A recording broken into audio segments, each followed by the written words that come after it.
ढोल नगाड़ों की गूंज, जयकारों की आवाज और बीच में एक चीख।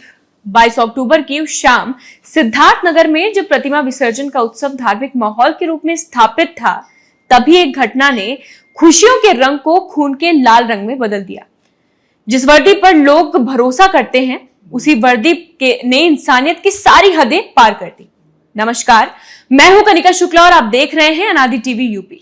सिद्धार्थनगर की शांत धरती पर 22 अक्टूबर की शाम क्या कुछ हुआ जिससे पूरे जिले में लोग जो है वो झकझोर कर रह गए, इसका अब आपको बताएंगे इस पूरी वीडियो में। उस वक्त प्रतिमा विसर्जन का माहौल था, ढोल नगाड़े, जयकारे और उत्सव की खुशी चारों तरफ बिखरी हुई थी।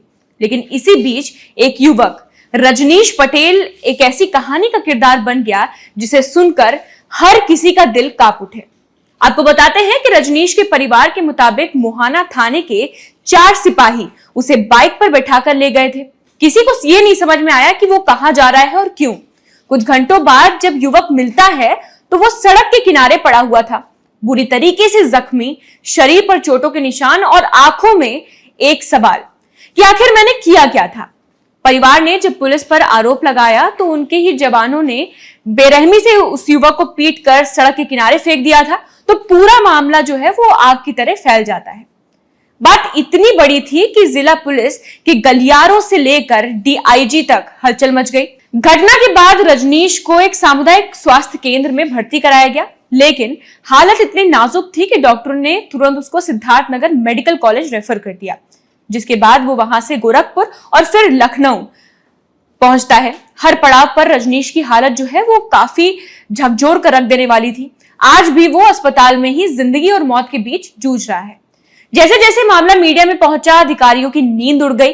डीआईजी बस्ती रेंज संजीव त्यागी खुद सिद्धार्थनगर पहुंचे। देर रात उन्होंने जांच की और फाइलें पलटी, और जैसे ही सच्चाई सबके सामने आई, आदेश हुआ थाना प्रभारी रोहित कुमार उपाध्याय और 4 सिपाही तत्काल निलंबित किए जाएं। इन सिपाहियों के नाम है राजन सिंह, मोहन यादव, अभिषेक गुप्ता और मंजीत सिंह। सभी पर गंभीर धाराओं में एफआईआर दर्ज कराई गई है, लेकिन जब गिरफ्तारी की बारी आती है तो चारों फरार हो जाते हैं। अब उनकी तलाश में पुलिस की टीमें गठित की गई हैं। डीआईजी त्यागी ने सख्त लहजे में कहा कि पुलिस का काम जनता की सुरक्षा है, अत्याचार नहीं। जो वर्दी पहनकर कानून की मर्यादा तोड़ेगा उसे उसी वक्त कानून की सख्ती झेलनी होगी। घटना की गंभीरता को देखते हुए एडीजी गोरखपुर जोन अशोक मुथा जैन खुद मौके पर पहुंचते हैं। उन्होंने घटनास्थल का निरीक्षण किया, रजनीश के घर जाकर उनके परिवार वालों से मुलाकात की और भरोसा दिलाया कि दोषियों को किसी भी सूरत में बख्शा नहीं जाएगा। एडीजी जैन ने कहा कि यह सिर्फ एक युवक की बात नहीं, बल्कि एक पुलिस की साख का सवाल है।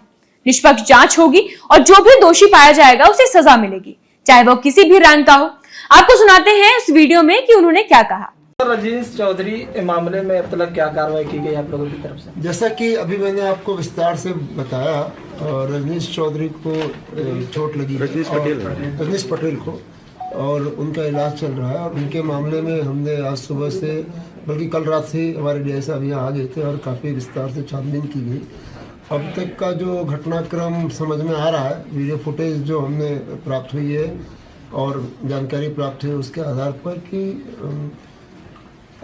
विसर्जन के दौरान 22 की रात में एक ट्रैक्टर को लेकर कहीं समिति में विवाद था। ट्रैक्टर की चाबी निकाल ली गई।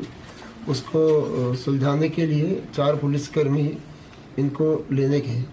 जहाँ पर भी थोड़ा विवाद हुआ, इनको बाइक पर बिठा कर ले आए और रास्ते में ये फिर बाद में गिरे हुए पाए गए बेहोशी की हालत में।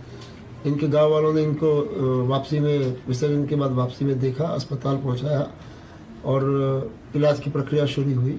लेकिन जो इस पूरे प्रकरण में इनको चोट कैसे लगी, क्यों लगी, अगर इनको मदद के लिए ले जाया गया था तो इनके साथ क्या हुआ, क्यों वहाँ वो गिरे हुए पाए गए, ये सारे पहलू है।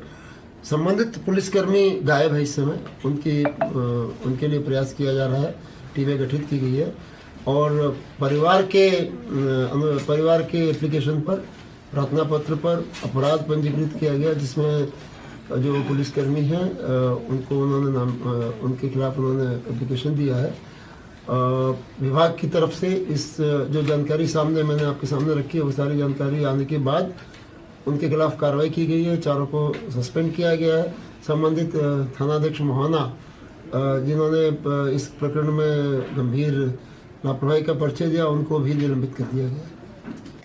पूरा जिला इस घटना से उबल रहा है। लोगों के मन में सवाल है कि जब सुरक्षा देने वाली वर्दी ही डर का प्रतीक बन जाए तो भरोसा कहां जाएगा। प्रशासन की त्वरित कार्रवाई से भले ही जनता को थोड़ी राहत मिली हो, लेकिन पुलिस विभाग के भीतर इस घटना ने हड़कंप मचा दिया है। सवाल उठ रहे हैं कि अगर डीआईजी और एडीजी ने हस्तक्षेप ना किया होता तो क्या ये मामला दबा रह जाता?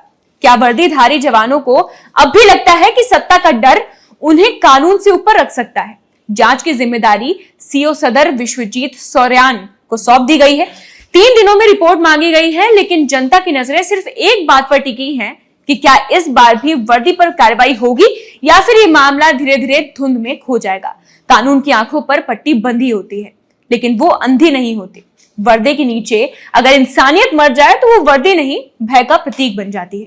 सिद्धार्थ नगर का ये मामला सिर्फ एक एफआईआर का नहीं, बल्कि एक चेतावनी है कि न्याय देरी से मिल सकता है, लेकिन जब चलता है तो गुनहगारों के कदम कांप जाते हैं।